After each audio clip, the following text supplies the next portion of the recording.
I'll take this off so you can at least hear me a little bit better. Is everyone ready to go? Yeah, we're live right now on TV. So thank you, one, for coming out. You know, as the Fayetteville Police Department, we know it's important for the community to know when incidents happen, especially any type of incident involving an officer-involved shooting. So this is a little bit different. You know, we have, as partners, we're partnered with federal entities to help protect our community. On today's event, this is a U.S. Marshal Federal Task Force operation that occurred, and it just happens to involve one of our officers. So there's multiple officers assigned to the U.S. Marshal Federal Task Force, and this is their operation. And this operation, they were actually looking for a fugitive out of Tennessee wanted for rape that was in our area.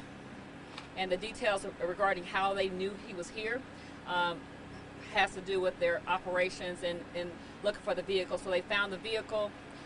When they preliminary information was shared was the individual did have multiple weapons. The individual was shot, transported quickly to the hospital. Our officer is fine right now. And in regards to, let me see, anything else that I'm missing. There's no danger to the public. One, we do appreciate having partnerships with the U.S. Marshal because that enables us not to utilize their resources to get the most dangerous individuals with warrants off the street, but also do it tactically sound and just enhance that support, but also get people off the street that come into our community. As you know, this is somebody wanted for rape out of Tennessee, two rape warrants out of Tennessee. And likely the warrant was given to U.S. Marshal because any type of history of weapons involved. Well, what is his status right now? Is he alive or dead? He was alive last I heard at the hospital. Did he shoot at the officer? Not that I don't know those full details, and we wait. SBI is here now to do third-party investigation. In addition to the U.S. Marshal is going to have their part of investigation, and then we continue to do our own preliminary administrative investigation. So there's a lot of different overlap going on. Do we know why the officer fired the shot? No, we don't. That's why we wait for the investigation. Was he out here fishing? What was his status when they got him? That is unknown at this part. How many officers involved is the whole task force for the U.S. Marshal. So I don't know how many are in their team, but it's more than one officer involved on the U.S. Marshal Task Force. So it's Fayetteville police officer that shot the person? That is correct. Any idea how many shots were fired? No, I don't know. Do you know where he was hit? No, I do not know. All I know is we leave that for all the investigative, for every entity to investigate. So I just know the preliminary information. He was struck.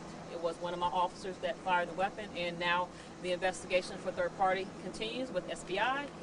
U.S. Marshal has their task, their entity come and do an investigation, and then we have our own administrative investigation. He was here in Fayetteville. Do you know, did he have relatives, or is there anyone else connected? I have no details about that. All we know, a fugitive or anything like yeah, that? we just know that evidently they had enough, the U.S. Marshal had enough information to know that he's in this area and in our community, and that's why they were looking for him. Is it dangerous to try to serve a warrant in a public place like this?